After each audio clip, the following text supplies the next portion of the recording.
Assalamualaikum warahmatullahi wabarakatuh. Saya Rasfaila Zahra dari kelas 11-2 yang ingin menjelaskan tentang OSI layer. Yang pertama itu ada tabel OSI layer yang terdiri dari application, yaitu end user layer dalam kurung HTTP, FTF, IRC, SSH, DNS. Terus ada presentation yaitu syntax layer, ada SSI, SSH, IMAP, FTF, MPEG, JPEG. Terus ada session itu send and send to port, ada APIs sockets, week 5aux. Terus ada transport, end to end connection dalam kurung TCP atau UDP.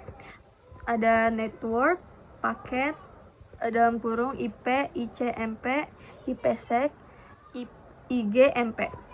Terus ada data link, promise, Ethernet dalam kurung PPP, switch, bridge. Terus ada physical. Physical itu ada struktur, code, fiber, wireless, hooks, sama repeaters. Nah, terus ada perangkat lunak OSI layer yang terdiri dari physical, data link, sama network.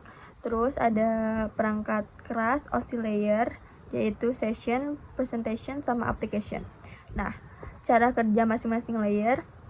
Physical itu menentukan kecepatan tegangan, besaran fisik, serta mengaliri bit-bit antar perangkat atau device. Yang kedua itu ada data link, mampu menyediakan akses ke dalam media menggunakan match address dan dapat melakukan proses error detection. Yang ketiga ada network, mampu menyediakan logical addressing dan menentukan rute tujuan secara tepat. Ada transport menyediakan reachable atau unreachable delivery serta mengecek terjadinya koneksi error sebelum melakukan transmisi data. Kelima ada session, itu memisahkan data dalam berbagai aplikasi. Presentation mampu menyajikan data serta menangani encrypt data dengan cepat. Yang terakhir ada application, yaitu menyediakan tampilan antarmuka atau page pengguna. Nah, ada terakhir itu transminasi OSI layer.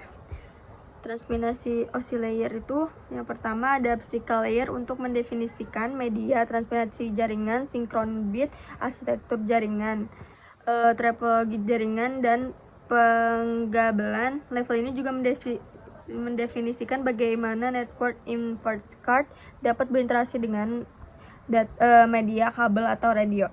Kedua itu ada data link layer untuk menentukan bagaimana bit-bit data dikelompokkan menjadi format yang disebut sebagai frame. Yang ketiga, network layer untuk mendefinisikan alamat-alamat IP dan menyediakan fungsi routing sebagai paket dapat dikirimkan keluar untuk segmen network lokal ke suatu tujuan yang berada pada suatu network lain. Yang keempat ada transport layer untuk mencegah data ke dalam paket-paket data serta memberikan nomor urut ke paket-paket tersebut sehingga dapat disusun kembali pada sisi tujuan setelah diterima. Yang kelima itu ada session layer untuk definisi bagaimana koneksi dapat dimulai, dipelihara, atau diakhiri. Yang keenam, presentation layer untuk mentranslasikan data yang hendak ditransmisikan oleh aplikasi ke dalam format yang dapat ditransmisikan melalui jaringan.